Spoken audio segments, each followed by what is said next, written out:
네, 안녕하세요. 오늘은요, 볼린저 밴드를 활용한 실전 단기 매매, 수익 매매 노하우를 한번 공개해 보겠습니다. 제가 이제 실전에서 실제로 볼린저 밴드에 대한 영상은요, 제가 많은 것들을 봤는데 시중에 볼린저 밴드에 대한 설명들이 정말 많거든요. 근데 특히 국장이 안 먹히거나 또는 별로 그렇게 필요하지 않은 내용들 있잖아요. 그런 것들이 너무 많더라고요. 그래서 저는 제가 실전에 그동안 저는 볼린저 밴드를 5년 이상 써왔는데 이 5년 이상 써온 그런 여러 가지 방법 중에요. 정말 실전에 필요한 것들만, 핵심만 간결하게, 또 어려운 것이 있으면 쉽게, 쉬운 것들은 더 쉽게 제가 사용하는 것들 위주로만 설명드리도록 하겠습니다. 그래서 오늘 주제는요, 이 매매 방법 이해하면 수익금 이 최소 2배 이상이다라는 그런 주제로요. 이 볼린저 밴드에 대한 핵심 노하우를 설명드리도록 하겠습니다. 제가 진짜로 많이 쓰는 단기 매매에서 한 가지 방법, 그리고 수익 매매에서 한 가지 방법, 이렇게 두 가지를 핵심 정리를 해드릴게요. 그럼 본격적으로 시작하기 전에요. 구독과 좋아요 누르지 않으셨으면 구독과 좋아요 눌러주시고 시작 한번 해보겠습니다. 일단 볼린저 밴드 같은 경우는요. 이 볼린저 밴드 같은 경우는 주식뿐만이 아니라요. 외환, 상품, 선물, 그리고 이제 코인, 그쵸? 코인에서도요, 현물도 그렇고 선물도 그렇고 모든 금융시장에 적용이 가능해요. 특히 코인 매매 지금 최근에 핫했었죠? 코인요? 코인에서 정말 많이 사용하는 그런 지표 중에 하나가 볼린저 밴드일 겁니다. 그 효용성이 굉장히 높기 때문에요. 이제 기관과 외인뿐만이 아니라 많은 개인 트레이더들도 있잖아요.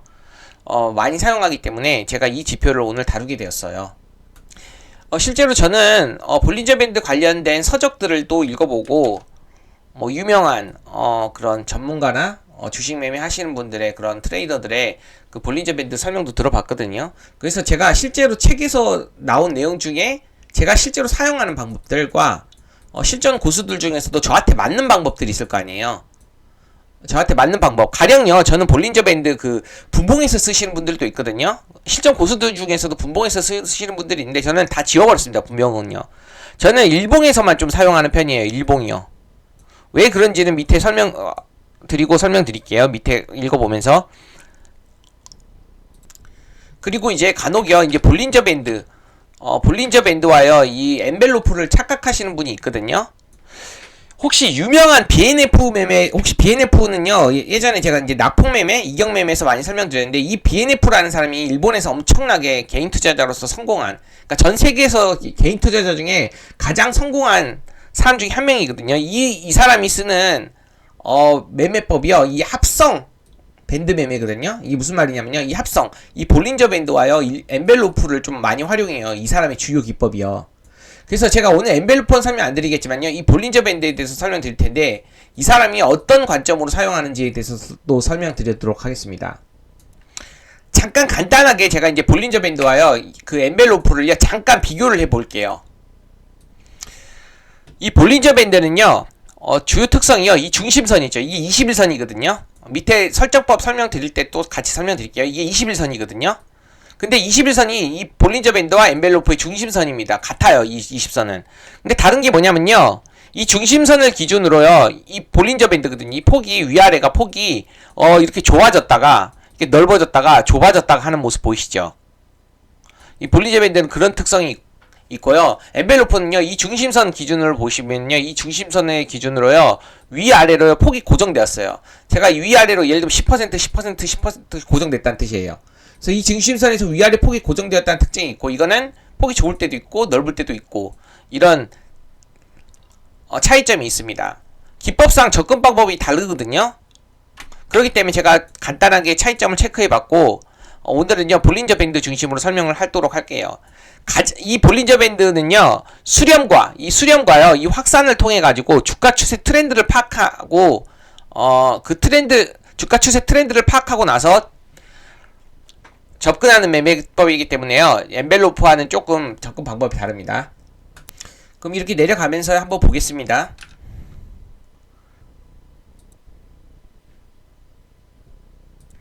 이 볼린저 밴드 같은 경우는요, 이 상단 밴드 있죠. 이 위에 밴드 보시죠. 이 밴드 파란색이요.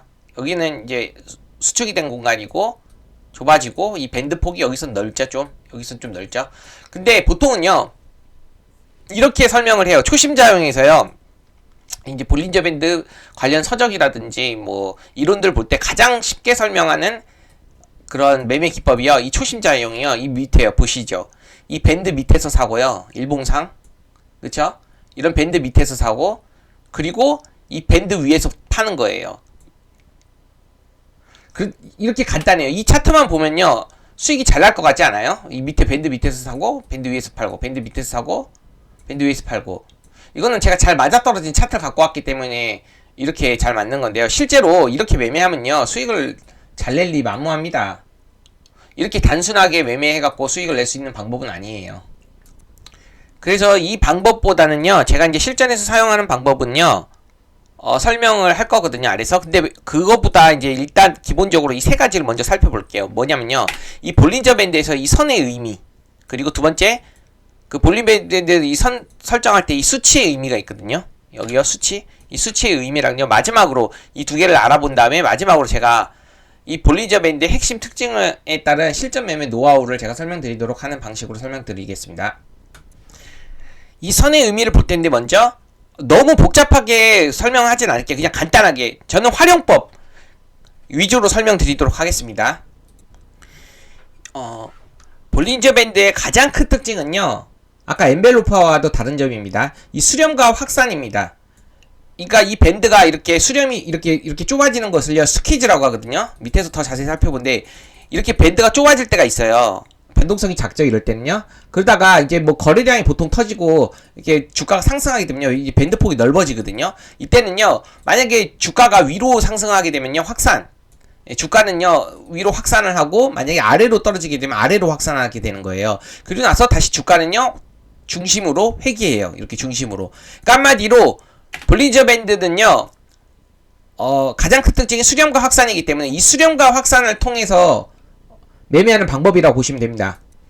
그래서 간단하게 설명하면 이런 식으로 되는 거예요. 이렇게 확산이 되죠. 볼린저 밴드 상단 터치하고 나서 다시 중심으로 회귀하죠. 그리고 보세요. 확산하면서 다시 중심으로 회귀해요. 그리고 다시 나서 이렇게 다시 밑으로 이렇게 볼린저 밴드 이제 하단을 터치하게 되면요. 다시 중심으로. 그러니까 볼린저 밴드 이 안에서요. 주가가 움직일 확률이 이 수치상으로는 95%예요. 95%. 이 수치의 의미를 한번 먼저 볼게요. 무슨 말이냐면요.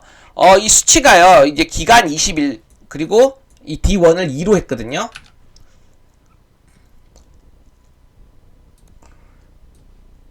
여기 위에다 체크한다면요. 지표추가요.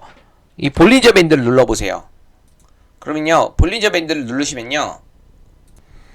이게 뜰 거거든요. 이게 떠요. 그 지표 설정에. 그러면요. 이 기간은 20일 그리고 D1은 2로 돼 있어요. 여기서 이 있잖아요. 이가 무슨 의미냐면요. 이 밴드, 이 파란색 밴드 안에 움직일 확률을 95%로 맞춰주는 겁니다. 그리고 만약에 이 2를요 1.19 이게 1.96이라고 보시면 돼요. 그러면 이게 95%의 확률로요. 아까 그 주가 밴드 안에 이렇게 움직이는 거고요.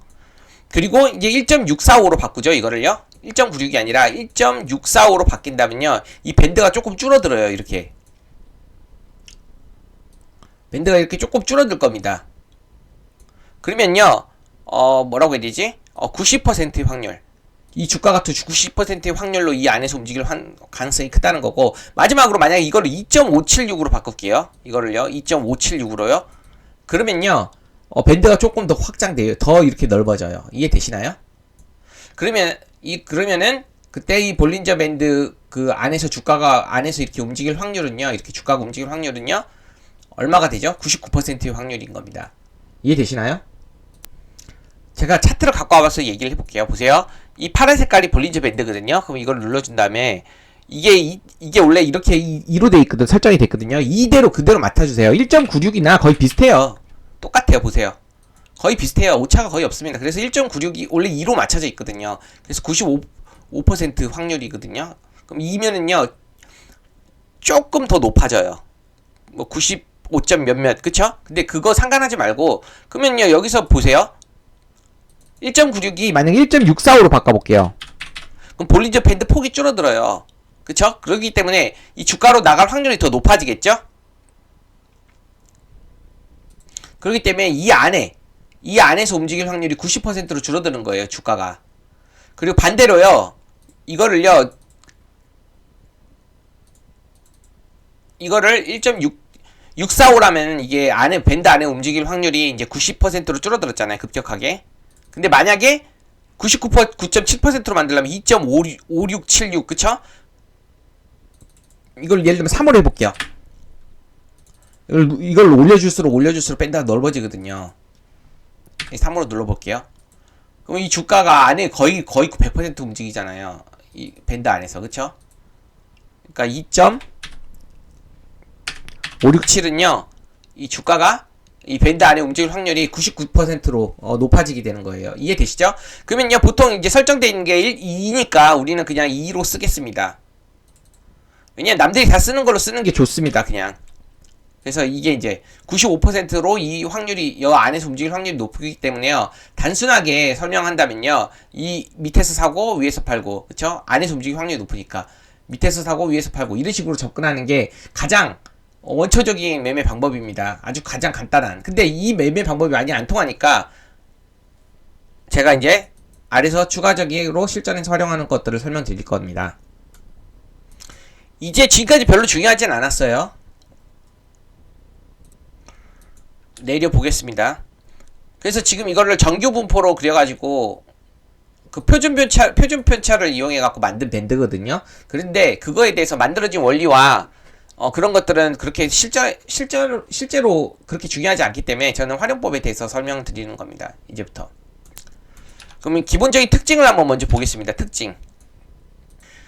지금부터 정말 중요해요. 세 가지 중요한 특징을 꼭 익혀두시기 바랍니다. 이 주가의 변화가 작을 때 있잖아요. 이렇게 주가의 변화가 작죠? 이 주가의 변화가 작을 때는요, 거래대금도 보통 작은 특징이 있어요. 그 밴드 폭이 좁아요. 이렇게 밴드 폭이 좁아요. 파란 색깔 그 보세요, 밴드를요. 그리고 클 때, 주가의 변화가 클 때 있잖아요. 주가의 변화가 클 때는 보통 거래대금이 이렇게 크게 나오는 경우가 많고요. 그 폭이 넓어져요. 이 볼린저 밴드의 폭이 넓어지죠. 그쵸? 변동성이 크다는 뜻이에요. 주가의 그 변동성이 크게 되면요, 볼린저 밴드의 그런 폭도 커지게 된다는 뜻이에요. 이거를 익혀주시. 첫 번째가 기본 원리입니다. 특징입니다. 기본 특징. 아까 엔벨로프와 다른 점은요, 위아래가, 중심선을 기준으로 위아래가 고정되어 있지 않다는 뜻이에요. 이게 좁을 때도 있고 넓을 때도 있다는 거예요. 주가 변동성이 클 때는 보통 넓어요. 예, 그 정도 체크를 해보는 겁니다. 그리고 주가가 밴드를 벗어나는 경우, 그쵸? 아까 이제 95%의 확률로 주가가 이 안에서 움직여야 되는데, 이렇게 주가가 벗어나는 경우가 있단 말이에요. 이 5%의 그런 확률로요. 이거는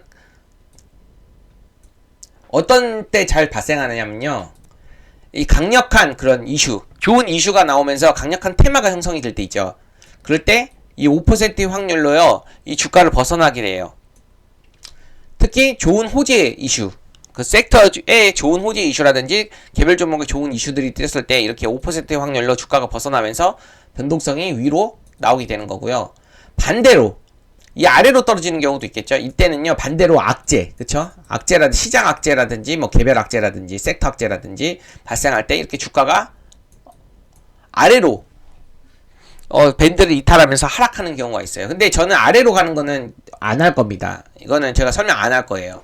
나중에 이거는 낙폭매매에서 설명드리겠지만 저는 이거 지금 여기서는 안 한다고 보시면 돼요. 그냥 이해되시죠? 지금 여기서 할 거는 이 위로 움직이는 것들을 체크를 하는 거예요. 그래서 주가가 밴드를 이렇게 벗어나는 경우 있잖아요. 5% 확률을 벗어나는 경우 급등이 나타나고 이렇게 상승 모멘텀이 생기면서 돌파 가속이 나오거든요. 돌파되면서 상승 관성이 생기면서 이렇게 위로 가속이 붙는 겁니다. 상승 관성으로. 그때를 주의 깊게 지켜보는 겁니다. 그리고 다시 이렇게 조정이 나오고 나서 다시 한번 상승 관성이 생기면서 이거 밴드 상단을 돌파하면서 강한 돌파가 나오죠. 그래서 이렇게 주가가 밴드를 벗어나는 경우를 주의 깊게 봐야 되는 거예요. 특히 아래로 벗어나는 경우가 아니라 위로 벗어나는 경우, 그쵸? 그러니까 밴드를 돌파하는 경우, 이때는요, 보통 강한 뉴스가 생기면서요, 섹터 뉴스가 생기면서 강한 테마를 이루는 경우가 이런 모습이 잘 나오는 겁니다. 그리고 제가 이걸 오늘 좀 주의하게 설명을 할 거예요. 볼린저 밴드의 폭이 넓어지는 구간이, 그쵸? 여기서 나오진 않으니까 이걸로 보여드릴게요. 오늘 매매한 걸로. 이 볼린저 밴드의 폭이 넓어지는 구간이 있죠. 볼린저 밴드 퍽이 넓어지는 구간. 여기 넓어지는 거 보이시죠? 여기요. 넓어지잖아요, 여기가. 근데 여기가 다시 좁아져요. 이렇게 상승, 보세요. 이 볼린저 밴드 위쪽 상단 거래대금으로 돌파하면서 여기 나오죠? 주가 밴드를 벗어나면서 상승하죠? 그쵸? 그리고 나서, 급등을 하고 나서요, 기간 조정이 보통 나와요. 그쵸? 기간 및 가격 조정이 나온 다음에 다시 밴드가 이 볼린저 밴드가 폭이 넓어지는 구간이 다시 좁아지는 시점, 이걸 스퀴즈라고 하거든요. 이 좁아지는 구간이 보이시죠?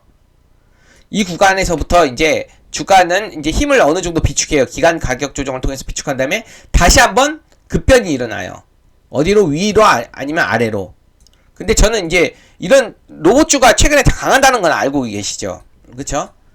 그래서 주가 급변은 보통 위로 올라갈 거라고 예상을 해볼 수 있어요. 왜냐하면 재료 모멘텀, 상승 모멘텀이 있는 그런 재료들의 이 로봇주에 많이 나오고 있거든요. 그렇기 때문에 이 폭이 좁아지는 구간에서 이제 다시 위로 급등할 수 있겠다라고 판단을 해볼 수 있는 거죠. 이 세 번째 경우가. 그러면요, 이건 제가 클로벌로 보여드렸는데 최근에 보시면은 이거 KNR 시스템 이것도 위로 움직이죠. PNS 이것도 위로 움직이죠. 그리고 이것도 위로 움직이죠. 밴드 좁아지는 구간에서 이제 위로 움직이는 거 한번 보세요. 그리고 최근에 이제 레인보우 로보틱스 하이젠 아라면인가? 하이젠. 이것도 여기서부터 요거는 계속 상승하고 있는 모습이죠. 그리고 레인보우 로보틱스 이것도 이제 좁아지는 구간에서 다시 한번 상승하면서 위로 상승하는 그런 흐름입니다. 이해되시죠? 그래서 제가 오늘 클로버 매매를 이제 수익 관점으로 여기서 접근을 했었거든요. 그 관점을 설명드릴 거예요. 그때 다시 이렇게 좁아지는 구간에서 그쵸, 로봇주도 강세 및 순환이 나올 때 이게 한번 다시 신고가 돌파 나오면서 밴드가 이렇게 좁아지는 구간에서 위로 나올 수 있겠다라고 판단을 하고 여기서 이제 접근했던 겁니다. 이 세 가지를 기억을 해주세요. 지금 설명한 거요. 왜냐면 이 세 가지를 이 특성을 알아야지만이 단기 및 수익 매매가 가능하기 때문이에요. 그러면 이 세 가지 특성을 한번 잘 익혀주시고 그 다음에 이제 실전 노하우를 한번 설명드려 보겠습니다. 이 세 가지 특징을 이용한 그런 실전 노하우입니다. 실제로 이제 지금부터가 중요해요. 아까 설명한 가장 그 기초적인 노하우죠. 뭐였죠? 아까 하단 매수, 상단 매도였잖아요. 근데 제가 이렇게 적어놨어요. 실제로 주가 급등할 시 속임수 신호가 많아서 실전에는 별 효과가 없다라고 썼어요. 그쵸? 이거는 제가 잘 나온 것만 설명드린 거거든요. 이게 양자암호 관련주인데요. 이 볼린저 밴드 이 실전 노하우 1번은요. 실제로 신뢰도가 떨어지기 때문에요. 다른 주요 기법과 중첩될 때, 겹칠 때 그때 접근을 하는 게 좋아요. 무슨 말이냐면은요. 일단 제가 여기서 설명드릴게요. 이 선 보이시죠? 이 선이요. 이 선에 닿으면은요. 보통 반등이 크게 나오는 그런 종목들이 있거든요. 그 특성에 대해서는 설명을 안 하겠지만, 뭐, 시총이라든지 재료라든지 이런 것을 다 봐야 되거든요. 보통 이거를 제가 이제 세력선이라고 부르는데, 이 세력선 보이시죠? 이 세력선에서 반등이 나오잖아요. 세력선과 볼린저 밴드가 겹치는 거 보이시나요? 그리고 이 노란색 구간까지 겹치죠? 이 낙폭 구간이요. 그래서 이 볼린저 밴드 자체가 이렇게 자체만으로 접근하는 것보다는요, 이 다른 기법과 중첩되는 구간에서 확률이 높아요. 1번은요. 그렇기 때문에 단순히 볼린저 밴드 하단에 닿았다, 매수하자, 이게 아니라 다른 기법들과 중첩되는 것들을 한번 확인을 해보는 겁니다. 그래서 그런 다른 여러가지 주요 기법과 겹칠 때 그냥 곁다리 기법으로 이게 겹쳐갖고 확률이 높겠구나 라고 판단을 해볼 수 있는 거예요. 그래서 저 같은 경우는 이거를 컴이라고 해요. 뭐냐면 이게 컨비네이션, 합성이라는 뜻이거든요. 그래서 제가 이게 보시면은 컴3라고 하면요, 주요 기법이 3개 겹치는 구간이라고 보시면 돼요. 이게 무슨 말이냐면요, 제가 이걸로 한번 보여드릴게요. 최근에 양자암호 관련, 유리도 양자암호지만 이것도 양자암호거든요. 이걸 한번 잘 보세요. 여기가 이제 첫 기준봉이잖아요. 어때요? 거래대금이 나오면서 돌파한 그런 구간이거든요. 그럼 이 기준봉의 중심을 이렇게 딱 그어볼게요. 이 기준봉의 중심입니다. 근데 최근에 보시면은요, 이 기준봉 중심선 그 부근까지 왔죠. 근데 여기서 더 중요한 건 뭐냐면요, 보세요. 이게 시총이 500억대밖에 안 해. 작은 종목이에요. 이 세력선 보이시죠? 세력선이 아니라 이 세력선 보이시죠? 이 세력선에서 조금 이탈됐죠. 그리고 노란색 구간에 닿았죠. 이걸 낙폭 구간이라고 하거든요. 그러니까 이 노란색 구간이 낙폭 구간이에요. 이 노란색 구간 보이시죠? 그리고 이 볼린저 밴드 파란색 보이시죠? 이 파란색 선. 파란색 선. 그럼 제가 이번에는 파란색 선을 그어볼게요. 여기 보이시죠? 이 파란색 선을 그어볼게요. 그었죠? 이 볼린저 밴드 하단에 딱 근 겁니다. 겹치네요. 이가 약간 기준봉 중심이랑요. 전고점 돌파하고, 그쵸? 기준봉 중심. 그리고 또 뭐가 있죠? 여기 자세히 보면 이 빨간색이 보이세요? 여기 빨간색 보이나요? 이 61선이거든요. 이 빨간색 보이시죠? 선. 그럼 빨간색 선을 한번 여기다 선을 또 그어볼게요. 여기 빨간색 선 보이시죠? 여기 빨간색 보이시죠? 61선이거든요. 이걸 좀 진하게 볼까요? 제가 지금 이 빨간색 선을 좀 진하게 했습니다. 여기죠? 빨간색 선. 그럼 이 빨간색과 이 기준봉 중심과 이 파란색과 이 세 가지가 주요 선이 겹치는 구간이 어디구지? 여기죠, 여기. 그쵸? 그렇기 때문에 지금 여기서 제가 설명할 건 뭐냐면요. 이 파란색 하단에 단순히 닿는 게 아니라 이 파란색뿐만이 아니라 여기 보시면은 여러 선들이 겹쳤잖아요. 그쵸? 61선도 겹쳐있고, 그쵸? 이 파란색 선도, 볼린저 밴드뿐만이 아니라 파란색 선도 겹쳐있고, 이 노란색 나폭 구간도 겹쳐있고, 이 기준봉 중심선에도 걸쳐있고. 그러니까 여러 기법들. 지금 이거를 세 가지 기법이라고 해볼게요. 나폭까지 네 가지예요. 컴포예요, 그러면은. 네 가지 기법이, 거기서 내가 주요 기법을 뭘로 보느냐.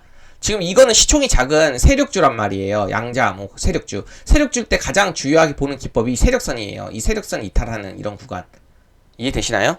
그래서 제가 주요 기법, 이 기법에서 적용할 때 세력선 기법을 쓰는데 그게 메인 기법이 되면서 다른 선들과 겹칠 때 이 볼린저 밴드가 이제 곁다리로 하나 더 겹치잖아요. 그때 이거를 적용할 때 확률이 높아요. 이해되시죠? 요것도 세력선이 있잖아요. 여기서. 이해되시죠? 그렇기 때문에 지금 보시면은 이 노하우는요. 주요 기법과 겹쳤을 때 조금 더 확률을 높여주는 그런 한 가지 방법으로 사용하는 겁니다. 이해되시죠? 제가 자세히 설명 안 드렸지만요. 이 기법은요. 세력주, 급등주 기법에서 주요한 기법들과 겹쳐갖고 사용을 하는 그런 방식입니다. 그럼 두 번째 한번 보겠습니다. 이거는 두 번째 실전 노하우는요. 스윙 매매예요. 스윙 매매라는 거 일단 기억해 두세요. 스윙 눌림입니다. 스퀴즈예요. 무슨 말이냐면요. 시장 주도주, 특히 시장 주도주에 잘 먹히는 시장 주도주에서 저는 사용합니다. 볼린저 밴드도요. 재료 모멘텀, 그쵸? 최근으로 따지면 AI라든지 로봇이라든지 이런 쪽에 속하죠. 그쵸? 최근에 강한 테마 중에 재료 모멘텀이 있는 그런 우상향하는 정배열 종목이요. 이렇게 우상향하는 정배열 종목이요. 이 폭이 넓어지는 구간에서 이 폭이 넓어지죠. 이렇게 폭이 넓어지잖아요. 여기서부터 상승으로 가면서 이 볼린저 밴드 폭이 넓어지죠. 그러다가 다시 폭이 좋아질 때, 지금 폭이 최근에 좁아졌었거든요. 그때 이제 힘의 비축의 마무리 구간인데요. 이걸 스퀴즈라고 해요. 이 볼린저 밴드가 이렇게 폭이 좋아지는 구간을 주의 깊게 본다며요. 그 다음에 이 폭이 좋아지는 구간에서 선침해하는 거예요.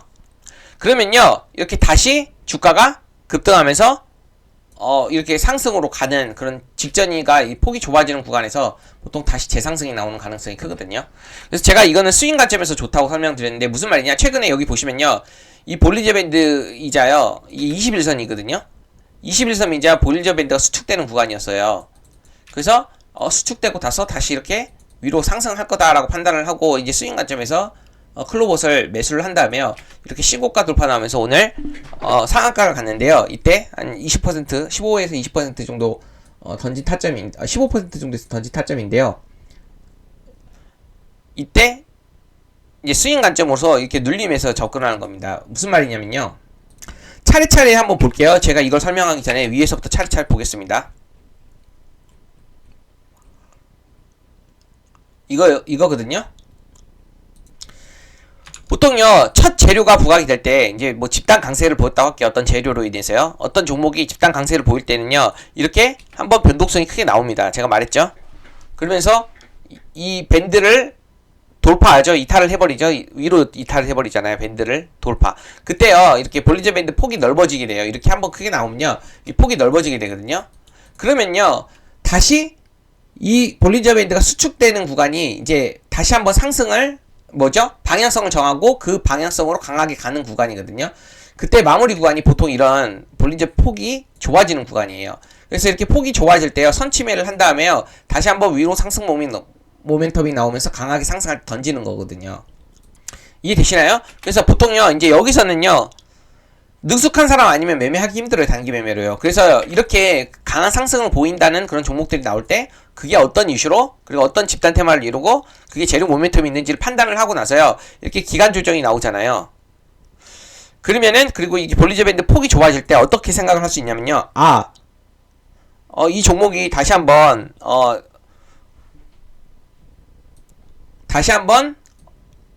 주가 변동성을 보이면서 돌파를 나오면서 강하게 2차 상승이 나올 수 있다고 판단이 되기 때문에 판단을 한다면요. 이런 폭이 좁아지는 구간에서 눌림으로 선취매를 할 수 있는 거예요. 스윙 관점에서. 이해되시나요? 그리고 나서 이렇게 다시 한번 2차 급등이 나올 때 던지는 겁니다.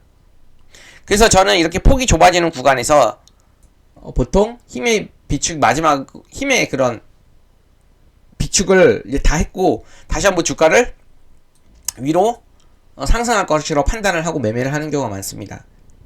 그러면요 이 밑에 있는 거 한번 보세요.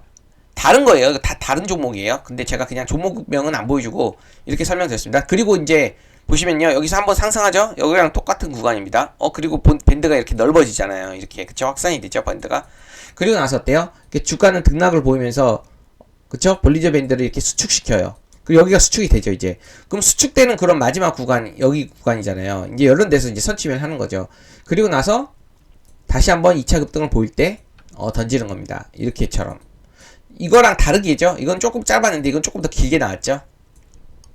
그렇기 때문에 스윙 관점이라는 거예요. 이 볼린저 밴드 하단 있잖아요. 이 하단에서. 그리고 제가 아까 말했잖아요. 아까 하단 매수할 때 뭐라고 했죠? 이 세력선이죠 이건. 그리고 이건 볼린저 밴드죠. 그리고 이게 60일선이잖아요. 이건 120일선이잖아요. 그럼 이 네 가지 선이 다 여기서 수렴되는 거 보이시나요?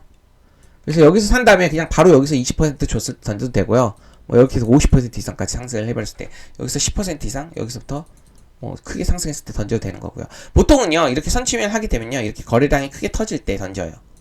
이렇게 선취매 했을 때 거래량이 크게 터질 때 던지는 거죠. 이해되시나요? 제가 여러 가지 사례를 한번 보여드리는 겁니다. 그리고 최근에 했던 사례까지 한번 보여드려 볼게요. 거래 대금이 어느 정도 나오면서 확산을 하죠. 그쵸? 위로 확산을 합니다. 그쵸? 타고 계속 상승해요. 그러다가 이 볼리저 밴드가 확산되다가 이제 수축이 되죠. 여기서 그쵸? 이렇게 수축이 됩니다. 수축될 때 역시나 이거 세력선이죠. 세력선. 그리고 어때요? 볼리저 밴드 하단이죠. 이거 파란 색깔 보이시나요? 그리고 이거 기준선이거든요. 이거를요. 이거는 그러니까 이것도 여러 가지 선들이 다 여기 수렴이 되는 것들을 보이시죠? 다양한 이제 주요 지표가 겹치는 그런 지지 구간이라고 보고 특히 이제 볼리저 밴드 하단을 보세요. 그럼 여기가 힘의 비축이 이제 비축이 됐다고 판단을 하고 거래량이 줄어들잖아요. 여기서 선취매 한다면 다시 한번 2차 급등을 보일 때 던지는 겁니다. 이해되시죠? 제가 여기서 한 개 잠깐 설명드릴 게 있네요.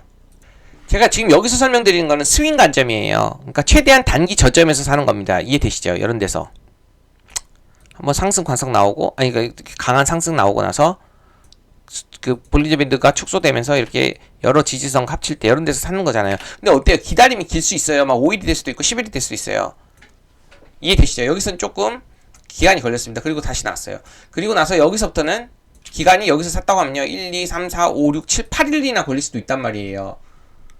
이해되시나요? 기간이 좀 걸릴 수도 있어요. 이렇게 가는데. 그렇기 때문에 이거는 스윙 관점이에요. 철저하게 스윙이에요. 단기 스윙이라고 하지 않았어요. 그냥 스윙이라고 했어요. 단기 스윙은요 1일에서 5일이라고 보는 거고요. 그냥 스윙이면요 5일 이상을 보고 접근을 한다는 거 보고요. 단기는 그냥 하루 만에. 그쵸? 그러니까 무슨 말이냐면 단기면요 그냥 하루 안에 끝내는 거 또는 단기 종배 1박 2일 정도.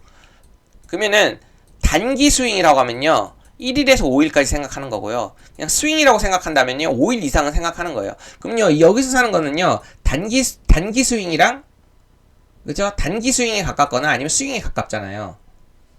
무슨 말인지 이해되나요? 근데 제가 여기서 왜 그걸 설명드리냐면요 보통 이 단기 스윙으로 접근하는 구간이 있어요. 이런 데서 단기 스윙으로 접근할 수 있어요. 무슨 말이냐면요 보통요 이렇게 힘에 이렇게 돌파되는 구간이 있잖아요. 이렇게 돌파되는 구간에서는요 강한 재료라면요 특히 1등주라면 여기를 보겠습니다. 뭐 강한 재료, 뭐 강한 테마의 1등주라면요. 보통 이렇게 상한가 가지 않더라도, 상한가 가면요 추가적으로 갭이 상승하면서 추가 급등이 나오지만, 상한가 가지 않더라도요 보통 가속도가 붙으면서 상승 관성이 생겨요. 이렇게 이 밴드 안에 95% 안으로 이렇게 원래 들어가야 되는데 이 5%의 이변이 발생한 거 아니에요. 그렇기 때문에 상승 관성이 생기면서 이게 돌파되고 나서 가속도가 붙어요. 그래서 보통요 확률 높은 종배 관점에서 접근하는 사람도 있잖아요. 단기 종배, 그쵸? 그런 사람들은요 보통 큰 금액으로, 이제 거래량이 이건 좀 작지만요 여기서는 좀 크잖아요. 거래량이 일정 정도 크게 나오면서 상승 이렇게 추세 속에서 거래량이 일정 정도 나오면요 상승 관성이 붙거든요 여기서. 그렇기 때문에 이 정도 한 이것도 10%가 넘어요. 제가 봤는데 한 7, 8% 정도 돼요. 8%거든요. 그래서 보통요 스윙이 아니라 그냥 단기 종배든 단기 종배 아니면 단기 스윙으로 1에서 이틀에서 3일 정도까지만 생각하고 여기서부터 종가 매매하는 경우도 있어요. 근데 여기서 사도 되지 않느냐, 왜 여기서 비싸게 사느냐 이렇게 생각하시는 분들이 있을 수 있는데, 요거는요 조금 여유있게 며칠 더 기다릴 생각으로 스윙 관점으로 들어가는 거고요. 근데 빠르게 시세 주면 좋은 거고, 여기서 들어가는 건요 그냥 하루 이틀 만에 시세 주면 나오려고 하는 사람들이에요. 왜냐면 상승 관성이 생기기 때문에. 그래서 보통요 이런 구간에서 접근하는 사람들은요 상승 관성으로 가속도가 붙는 구간이기 때문에요 빠르게 비중 베팅 해갖고 한 3에서 5%, 그쵸? 확률 높은 이런 추가적인 그런 확률이, 그 급등이 할 확률이 높기 때문에 여기서 산 다음에요 큰 금액으로 한 뭐 3에서 많게는 한 5, 6% 정도만 노리고 단기 종배로 들어가는 거예요 이런 데서는요. 그래서 여기서 스퀴즈, 그러니까 이 밴드가 축소되는 스퀴즈에서 스윙 매매냐, 아니면은 이 박스권을 돌파하고 상승 관성이 생기는 단기 종배냐, 아니면 단기냐, 이런 것들로 어떻게 접근하는 게 본인에게 나은지 더 판단을 해보시기 바랍니다. 저 같은 경우는요 요거보다는 요런 데를 선호해요. 왜냐면은요 여기서는 며칠이 걸릴 수 있잖아요. 내 돈이 예를 들면 1000만원 있다고 칠게요. 여기서 1000 묶여갖고 막 거의 한 6일 정도 기다리잖아요. 그러면 이 종목 하나를 통해 갖고 6일 정도 기다려갖고 한 20% 먹었다 칠게요. 10일 정도 기다려서 20% 먹었다 칠게요. 그럼 20% 수익률 200만원이죠? 그냥 그렇게 보는 겁니다 일단은. 근데 만약에 제가 이제 이렇게 크게 상승 관성이 생기면서 돌파하는 구간에서 어떤 종목을 샀다고 칠게요. 이걸 샀다고 칠게요. 여기서 1000 샀다고 칠게요. 그리고 나서 제가 한 4%만 노렸다 칠게요. 4에서 5% 정도. 그러면은 이게 50만원이죠. 그쵸? 내가 이 한 종목이요. 그쵸? 한 10일 정도 기다려갖고 200만원 수익을 취했다고 칠게요. 근데 만약에 이런 종목이면 빠르게 상승 관성이 붙잖아요. 그럼 내가 이 10일 동안요, 이런 종목을 10개를 했다 칠게요. 10개를요. 근데 내가 8개 성공했어요. 1000만원으로 8개 성공했어요. 그럼 800이죠? 800만원이죠? 그리고 솔직히 수익금이 더 붙기 때문에 800보다 더 커지겠죠? 그리고 한 손절을 2개 쳤다 칠게요. 3%에서. 그럼 뭐 30만원, 50만원. 그럼 800에서 800이 아니네. 잘못 계산했습니다. 8개 성공했으면요. 1000만원 들어가서 5% 8개 성공했으면은 50 곱하기 800이니까 50 곱하기 8번이니까 400이죠. 그쵸? 400만이죠. 그리고 제가 이제 2개 실패했다고 칠게요. 손절을 한 3%로 했다고 칠게요. 2개를요. 그러면 1000에서 30 마이너스 30에서 60 마이너스 60 해볼게요. 그럼 340이죠. 그러면요 이런 거 10개 종목을 하는 게 낫냐, 이런 거 그냥 기다려갖고 한 개 하는 게 낫냐, 이렇게 한번 판단을 해봤을 때 좀 매매 회전율이 높으면서 이런 종목을 잘 선정을 한다면요 이 종배로 접근해갖고 하루 이틀 만에 승부 보는 이런 매매 확률이 80%라면요, 그렇게 종목을 잘 본다면 그럼 이 매매를 해야지 더 어때요? 수익률이 더 크게 나오죠. 수익금이요. 이해되시나요? 지금까지 설명한 거?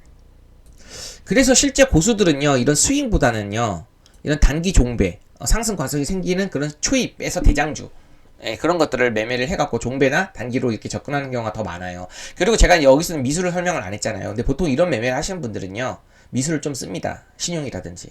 그럼 아까 1000으로 들어갈 수 있는, 여기는 미수 쓰면 안 돼요. 며칠 걸릴지 모르잖아요. 미수 3일 안에 끝내야 되는데 며칠 걸릴지 모르기 때문에 여기서 미수 쓰면은 털립니다. 이게 시간이 가고 나서 급등해버리면 안 되기 때문에 미수를 쓰면 안 돼요. 근데 여기서는 빠르게 상승 관성이 생기기 때문에 보통 미수를 좀 쓰고 들어가는 사람들이 많아요. 그러니까 트레이더 잘하는 사람들, 이런 것들. 그래서 1000이 아니라 2천까지도 들어간다면은 수익금은 2배가 돼버리겠죠. 이해되시나요? 근데 보통 미수 쓰더라도 능숙한 미수 쓰신 분들이더라도 한 종목에다가 비중 베팅해갖고 몰빵하지는 않아요. 이런 것들 한 두세 종목 나오면요, 함께 매수해갖고 세 종목에서 두 종목이 수익이 크다, 그럼 한 종목 손절을 해갖고 상쇄시켜갖고 수익으로 만드는 거죠. 그래서 매매 회전율을 높이고 또 승률 높은 이런 종배 매매를 한다면요, 이런 관점이 좋은 거고요. 아니다, 난 그냥 현금으로만 천천히 분할을 해갖고 좀 기다려갖고 이렇게 급등한 안전한 매매를 하고 싶다, 그런 분들이라면 이런 수익 매매를 하는 겁니다. 그래서 그래서 제가 이걸 단기 종배라고 했고요, 이거를 그냥 스윙이라고 했던 거예요. 이거는 그냥 단기 스윙이라든지 단기 스윙, 그리고 이거는 스윙 5일 이상 10일까지도 기다려볼 수 있겠다라는 마인드로 접근해야 되는 거예요. 이거는요. 왜냐면 여기서 보세요, 여기서 오래 걸릴 수도 있잖아요. 그리고 어때요? 이것도 여기 며칠 안 걸렸지만 이해되시죠? 지금까지 한 설명요. 그래서 제가 이거를 접근했을 때는, 클로버스를 접근했을 때는요, 여기요, 이거 스윙으로 접근했던 거예요. 이런 데서. 왜냐면 이게 오늘 상한가를 가갖고 큰 수익을 줬지만요, 보통은 이게 며칠 더 걸릴 수도 있거든요. 로봇주 순환이 나오는 흐름이기 때문에 시간 문제긴 하겠지만, 최근 신규 상장주 타이틀을 가진 그런 로봇주들 있잖아요. 이런 것들이 좀 잘 가더라고요. 그래갖고 클로봇이 이제 이미 비축되고 나서 다시 한번 거래량이 터지면서 급등할 수 있겠다라고 판단을 하고 스윙 매매로 접근했던 겁니다. 만약에 조금 더 걸렸을 수도 있어요, 시간이. 근데 빠르게 좀 급등했습니다. 요즘 로봇 테마가 빨리빨리 좀 움직이더라고요. 그리고 만약에 이게 오늘 단기적으로 이제 1등 주기 때문에 돌파가 났죠. 이건 단기 매매 하시는 분들도 있었을 겁니다. 근데 제가 지금은 스윙 관점으로 설명드렸잖아요. 여기 볼벤저 하단, 그리고 또 21선, 그쵸? 21선도 겹쳐있고, 볼벤 하단도 지지되고, 그런 모습이고, 또 이제 힘의 비축이 마지막 구간이고, 방향성을 잡고 순환 돌파할 수 있을 가능성이 크다, 이렇게 본 겁니다. 그래서 제가 아까 로봇주들을 다 한번 보여드린 거예요. 그쵸? 여기서 21선 지지받고 기간 조정 나오고 다시 한번 위로 돌파하는 레인보우 로보틱스가 이렇게 강한 흐름을 보이면서 기관 외인들의 수급들이 엄청 들어왔습니다. 프로그램까지 지금 계속 들어오고 있어요, 요즘에요. 그래서 계속 상승, 지금 상승 관성을 보이고 있죠. 그래서 이런 것들 이제 종배로 하는 거예요. 이런 것들 이렇게 종배하시는 분들요, 이런 것들로 보세요. 이렇게 빠르게 시세가 나오잖아요. 이해되시죠? 방금 설명한 거.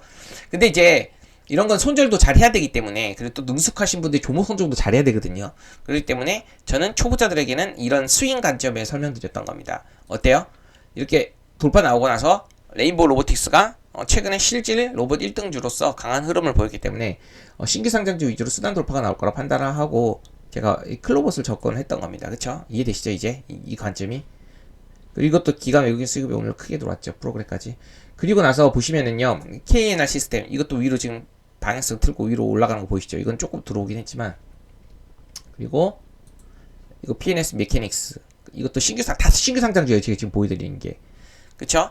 그래서 이런 순환 돌파를 보이는 겁니다. 현재 흐름으로. 그래서 이렇게 흘러가는 것들을 이렇게 N자형 파동이죠. 이 기간 조정이 거의 끝나갈 무렵이 이제 이게 스퀴즈 발생. 그러니까 볼린저 밴드가 이제 수축되고 방향성을 다시 한번 보이는.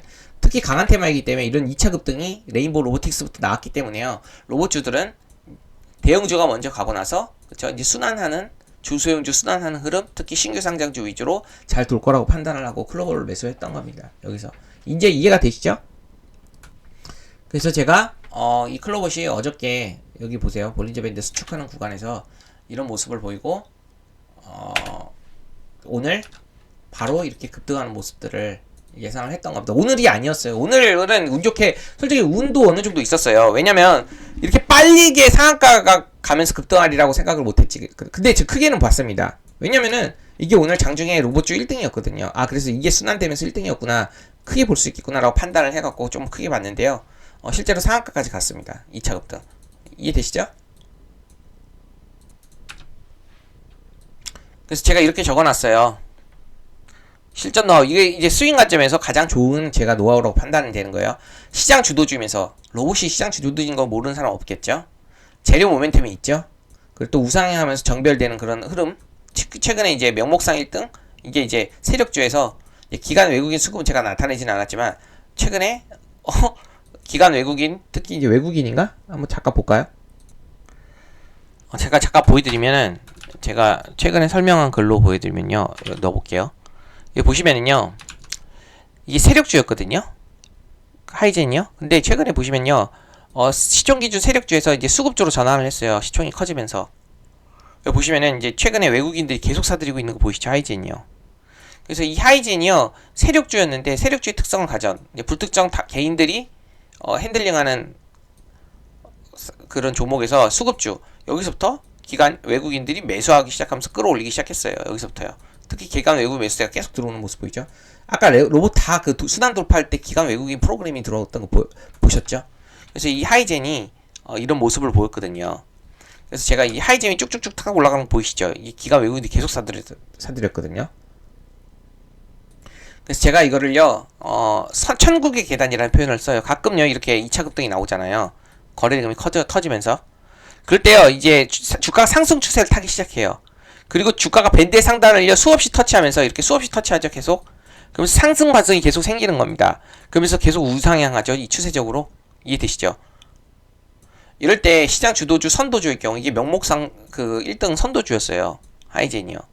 레인보우 로보티스 실질상 1등 거래대금이 진짜 크거든요, 이거는요. 5천억대 막 터지고. 이건 거래대금이 작았단 말이에요. 그렇게 크지 않았어요. 1,000억대, 그쵸? 그렇기 때문에 이렇게 시장 주도주일 경우 이렇게 천국의 계단처럼요, 이렇게 계속 타고 올라가는 그런, 그리고 이게 거래 정지가 됐기 때문에요. 이제 순환이 이게 신규주였거든요. 이것도 순환 돌파가 나올 거라고 판단을 했고, 그 중에 이제 가장 가능성이 높은 클로버스를 매매를 했던 겁니다. 여기까지 또 이해되시나요? 그래서 제가요, 항상 이제 강력한 테마를 이제 판단할 때요, 이제 방향성이 위로 이렇게 정해질 때 있잖아요. 그때 이제 뉴스를 보통 봐요. 그래서 그 강한 좋은 이슈가 있었다. 그리고 또 한 번 뉴스가 나올 수 있는 그런 타이밍이 이런 차트가 만들어지는 구간이고요. 특히 뉴스가 촉매제가 되면서 다시 한번 이렇게 2차 급등이 나오는 그런 모습이 나오고 있죠. 레인보우 로보틱스가 실질상으로 이렇게 먼저 강력한 파동을 보이면서 상승을 유지하기 때문에요. 중소형주로 수단이 나왔던 겁니다. 그렇게 이해하시면 될 거예요. 그래서 뉴스가 이렇게 촉매제가 되는 경우가 많기 때문에 항상 뉴스는 잘 체크를 해보시기 바랍니다. 이렇게 주가 방향성이 위로 이렇게 나올 때는요. 좋은 뉴스, 섹터 이슈든 아니면 개별 호재 이슈든. 근데 전 섹터 이슈를 더 좋아합니다. 그래야 강력한 테마가 형성이 되는 경우가 많기 때문에. 이제 마지막으로 세 번째를 설명을 하겠습니다. 이번에는요, 뭐냐면요, 실전, 이건 단기 매매예요. 3번은요, 실전 나오고 3번은요. 무슨 말이냐면, 제가 단기 매매에서 잘 사용하는 방법으로요, 아까 2번 있죠. 그 스윙요. 스퀴즈 발생할 때, 이런 구간에서 스퀴즈 발생할 때, 그러니까 밴드가 축소되는 구간에서 선침해한 다음에, 여기서 선침해한 다음에 이렇게 급등할 때 던지는 게 그 스윙 매매였잖아요. 위에 설명들이. 그리고 나서 이 폭이 좋아진 다음에 다시 한번 이렇게 급등하잖아요. 그때 이제 스윙은 던졌잖아요. 하지만 단기 매매는요, 이 밴드가 수축 이후에 이렇게 수축되고 나서, 그쵸? 그리고 다시 밴드 상향을 돌파하면서 이 상승 모멘텀이 발생하는 경우 있잖아요. 그때 단기 돌파를 공략하는 방법을 제가 주로 합니다. 단기 매매에서는요. 무슨 말이냐면요, 특히 이런 구간 있잖아요. 제가 이제 매매한 구간이 이 구간이거든요. 처음에 이 로보티지 보세요. 이 거래대가 엄청 터진 거 보이시죠? 이때 뉴스도 나오고. 그때 제가 이 로보티지를 아마 1등주로 판단을 하고 매매를 했을 겁니다. 그리고 나서 어때요? 여기서부터 또 매매를 했죠. 여기 보세요. 이거 제가 이걸 엠복이라고 하거든요. 그러니까 1년 신고가 돌파할 때 이런 빨간색이 나와요. 그때 또 거래대금 터진 거 보세요. 엄청나죠? 그렇기 때문에 제가 이것도 이렇게 상승하다가 상승 추세 속에서 또 강력한 돌파를 보이죠. 그래서 제가 이것도 이제 매매를 했던 거예요. 그래서 재료 모멘텀이 있는 강한 테마의 종목, 최근에 지금 로봇이죠. 로봇과 AI 중에 이제 이 당시에는 로봇이 강했을 겁니다. 탑 원 섹터였을 겁니다. 정확하게 기억은 안 나지만 제가 이렇게 공략한 거 보면은 아마 당의 가장 강한 테마의 1등주였을 거예요. 그래서 제가 이제 강한 테마의 종목으로 이렇게 접근하는 거는 기본이고요. 이렇게 돌파 나올 때는요. 그 중에 이제 뉴스가 나와야 돼요. 섹터 뉴스든 아니면 개별 이슈가 나오면서 이 그 로봇 관련주들이 다 상승하는 그런 분위기가 나왔다든지. 그래서 강력한 테마가 형성이 되면서 이제 대장주이면서 이렇게 거래대금이 크게 터지고 돌파 나올 때는요, 제가 단기 매매로 접근하는 편이에요. 이런 돌파 매매에서. 이해되시죠? 또 이거는 제가 아까 말했죠. 뭐요?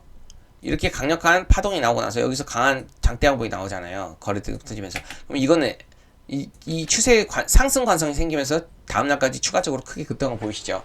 물론 저는 당일 매매를 끝냈지만 이거 보세요. 이렇기 때문에 이런 것도 또 종배로 매매하시는 분들이 있단 말이에요. 빠르게 승부 볼 수 있잖아요. 요것도 그렇고요. 근데 이거는 조금 이격이 좀 높은 구타이기 때문에 뭐 접근했어도 수익을 볼 수 있었겠지만 여기보다는 여기가 낫고요. 그쵸?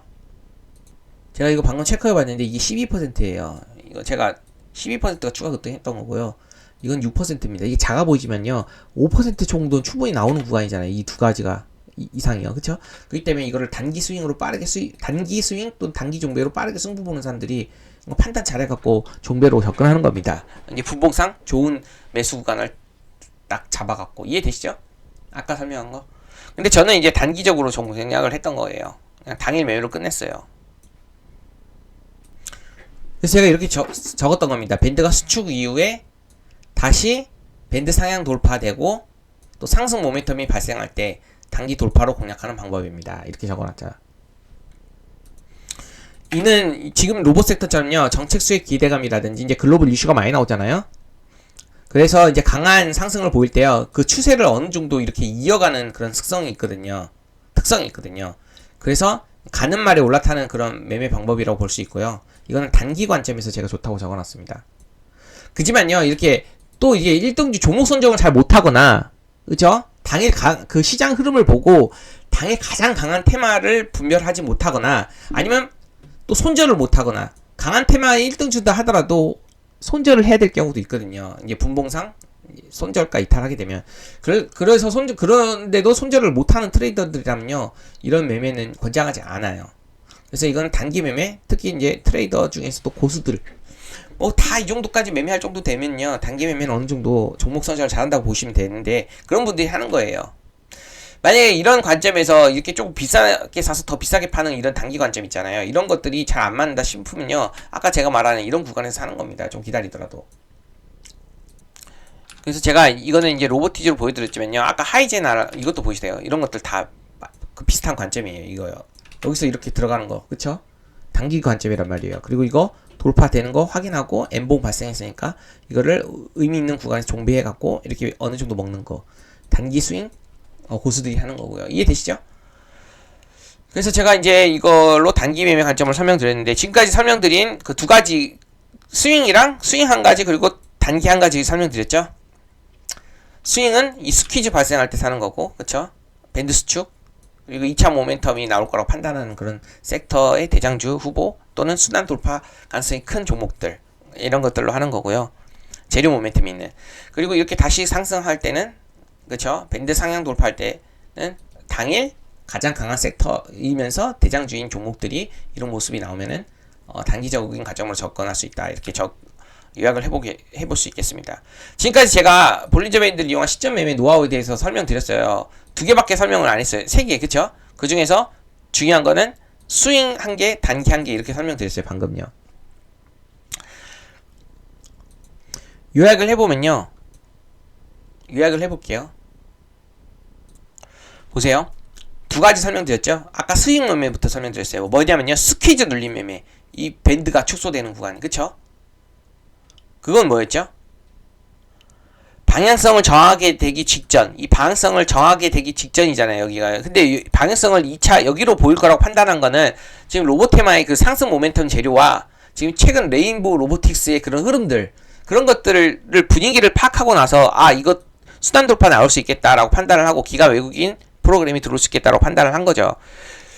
그리고 나서 이제 여기서 산 다음에요. 이제 조금 더 걸렸을 수도 있겠지만 좀 빠르게 상승했습니다. 3일 만에 매수하고 나서 이런 거를 조금 이렇게 안전한 구간에서 분할 매수를 해가지고 급등할 때 던지는 이런 스윙 매매를 하느냐 스퀴즈 눌림 매매라고 할게요. 스윙 매매 관점으로 접근하느냐 아니면 어때요? 이 수축하고 나서 확장 타이밍이죠. 이제 확장됐잖아요. 오늘 확장되면서 이제 거래대금이 크게 유입되면서 장중에 기관 외국인 프로그램 수급들이 들어오죠. 그러면서 거래량 돌파가 나왔잖아요. 가장 큰 거래대금이 나왔잖아요. 그때 단기 매매 관점에서 이게 오늘 1등이었으니까 이거 1등이라는 거 알고 판단을 해서 단기 매매 관점에서 접근을 했다던가 이 두 가지 관점으로 접근해 볼 수 있던 겁니다. 이해되시죠? 이거 하나로 요약이 되니까 이걸 하나로 요약을 해본 겁니다. 어때요? 어떻게 맞나요? 여기서 조금 안정적으로 현금으로만 매수를 해갖고 2차 급등을 노리는 게 낫냐, 아니면 그냥 이렇게 돌파될 때 단기적으로 좀 능숙하게 단기 매매로 접근하는 게 낫냐. 그쵸? 변동수 돌파 매매라고 적었습니다. 물론 이 두 가지 매매를 다 하려면요, 기본적으로 종목 선정을 잘해야 됩니다. 특히 단기 매매 할 때는요, 정말 잘 당일 주도 테마, 가장 강한 주도 테마인지, 그리고 그게 1등 주인지, 그리고 이제 수급 동향이라든지 거래 대금, 이런 것들을 잘 판단을 하고 차트도 잘 봐야 돼요. 대응도 잘해야 되고. 그래서 이거는 조금 어려워요. 그래서 저는 지금 이 관점을 조금 한번 강조해 보겠습니다. 미리 사서 급등할 때 던지는 이런 매매가 안정적으로 수익 내기에는 좋다고 생각됩니다. 그러면 마지막으로 요약을 한번 해볼게요. 요약이 아니라 이 주의할 사항만 한번 설명드리고 마무리 짓겠습니다. 너무 시간이 오래돼서.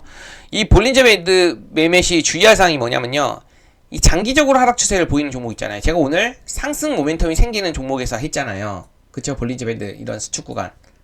근데요, 이렇게 하락하는 종목들 있잖아요. 장기적으로. 특히 장기 이평선이 하락 추세로 가는 거 있잖아요. 그런 것들은 하지 마세요. 그냥 볼린저 밴드 매매 서적이라든지 영상 그 기법들 만드시는 분들 보면요, 그런 거 많이 하거든요. 이제 하락 추세에서도 하고 낙폭에서도 하고 여러 가지 많이 하는데, 그냥 그거 너무 어려워요. 왜냐면 봐야 될 게 진짜 많거든요. 이거는 차트 분석으로만 끝나는 게 아니라 기업 분석도 해야 되고 시장 분석도 해야 되고, 물론 이것도 마찬가지지만요, 이렇게 떨어지는 종목은요, 악재가 나오면서 떨어지는 경우도 있거든요. 그래서 재료 분석도 정말 잘해야 되고 거래 정지되는 가능한 경우도 있기 때문에 장기적인 하락 추세를 보이는 종목, 시장 소외주 같은 거 있잖아요. 그런 건 하지 마세요. 그냥 하지 마세요. 그냥 제가 정리해 드릴게요. 네. 그리고요, 두 번째로는요, 주요 기법과 이 볼린저 밴드 하단에 닿으면 무조건 사는 게 아닙니다. 수축돼 갖고 하단에 닿을 때 사는 게 아니라, 어때요? 주요 기법 뭐냐면요, 이평선, 기준봉, 일목균형포, 구름대 기법, 이거는 다양한 기법들이 여기서 설명드리기는 어렵지만요, 주요 기법이 뭐냐면요, 예를 들면 이평선 21선 매매하시는 분들 있을 거 아니에요. 그래서 이렇게 가고 돌파하죠. 그 기간 조정 봤죠? 그럼 여기가 검은색 21선이에요. 중심선. 그리고 또 이제 세력선도 가까이 있기 때문에 여기까지 이제 영역으로 잡아갖고 매매를 할 수도 있는 거고, 근데 20선 닿잖아요. 그러니까 주요 기법과 또 겹치는 구간이 나온단 말이에요. 그때 진가를 발휘해요. 그렇기 때문에 주요 기법과 겹칠 때 특히 접근을 하는 게 좋습니다. 그러니까 볼린저 기법 자체는요, 주요 기법과 겹칠 때 사용할 것 이렇게 적어놨습니다. 특히 제가 아까 실전 활용 노하우 1번에서 설명드렸다시피 다른 기법들과 겹쳤을 때 확률이 높다고 그랬잖아요. 그쵸? 그래서 제가 여기다 적어놨어요. 특히 눌리면요, 이평선, 주요 이평선 잘 보세요. 예를 들면 레인보우 로보틱스 한번 봐보세요. 이것도 마찬가지잖아요. 21선 겹쳐 있었잖아요. 그쵸? 주요 기법들과 겹쳤을 때 특히 잘 맞고요. 특히 이렇게 돌파가 나올 때는요, 특히 단기 매매로 접근해갖고 돌파가 나올 때 있잖아. 그때는 뉴스, 그쵸? 섹터 뉴스, 개별 뉴스, 그리고 또 거래대금 있잖아요. 이런 거래대금이 잘 나오는지, 그리고 또 수급 동향 있죠. 프로그램, 기간, 외인들이 잘 사고 있는지, 이건 실시간에서도 좀 봐야 되는 부분도 있기 때문에 이런 것들을 조금 봐야 됩니다. 하고 싶은 말은요, 단순히 그냥 볼린저 밴드를 상단 돌파한다 해서 무조건 돌파로 하는 게 아니고요.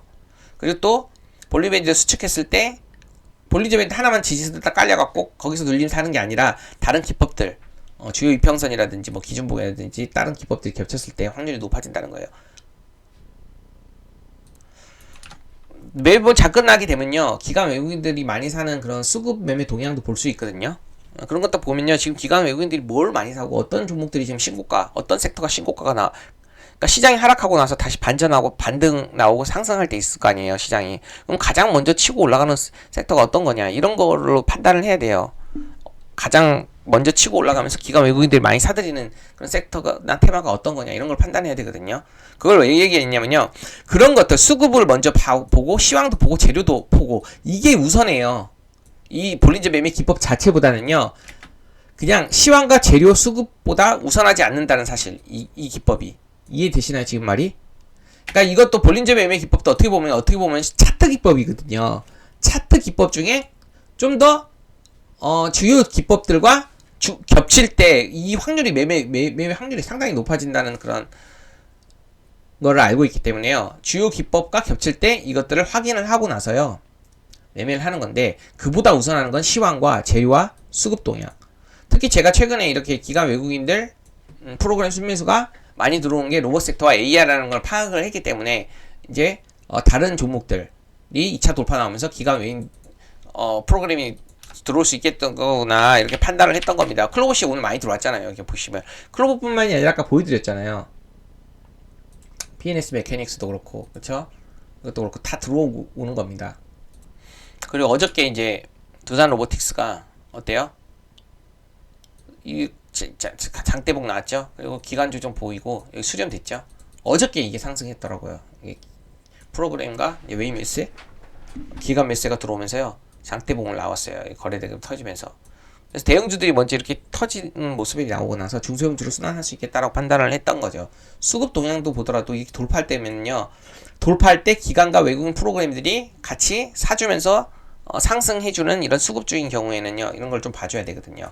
그래서 이런 것들 있잖아요. 이런 것들도 다 보고 지금 어디로 돈이 움직이고 있고 어떤 섹터를 올리고 있구나라는 걸 판단을 하고 나서 그 다음에 볼린저 매매 기법을 적용을 하는 겁니다. 그 다음에 이걸 다 확인하고 나서 그 다음 볼린저 밴드가 이렇게 수축되네. 이것도 위로 방향성을 정하면서 수급 동향에서 기관 외국인들이 살 수 있겠구나. 그리고 거래대금도 크게 터지는지 확인을 하고요. 어렵나요? 지금까지 설명한 거? 저는요, 이게 이제 다 한눈에 보이기 때문에 제가 오늘 설명한 내용들이 머릿속에 다 있는데 매매를 많이 안 하신 분들이라면 제가 오늘 설명한 내용이 어려울 수도 있어요. 그렇기 때문에 제가 오늘 설명드린 내용들을 한번 잘 생각해 보세요. 핵심 노하우만 설명드렸어요. 제가 5년 이상 볼린저 밴드를 매매를 했는데요. 진짜 잘 안 쓰는 건 다 버렸고요. 그냥 제가 쓰는 것만 설명드린 거예요, 오늘. 그리고 분봉에서도 제가 사용하는 사람들이 많은데 설명 안 했잖아요. 저 분봉에서 안 하거든요. 다른 주요 기법들만 보는 것도 힘든데 분봉에서 그 분초를 다투는 분봉에서 볼린저 밴드까지 막 보고 매매하면요 혼란스럽더라고요. 그래서요 어느 정도 사용하다가 안 쓰게 됐어요. 한 3년 전부터 안 쓴 것 같아요. 원래 분봉에서도 썼었거든요. 실전 트레이더들 중에서도 분봉에서 쓰시는 분들도 있는데 저는 안 쓰는 것 뿐이에요. 일단 그 정도를 알려두고 제가 오늘 설명한 내용들을요 한번 자신의 스타일대로 조금씩 변형하면서요 자신만의 방법을 한번 개선을 해보시기 바랍니다. 그럼 오늘 여기까지 볼린저 밴드에 대한 내용들을 한번 다 다뤄봤는데요. 내용 좋았으면 구독과 좋아요 누르시고 오늘 영상은요 마무리 짓도록 하겠습니다. 네, 여기까지 할게요.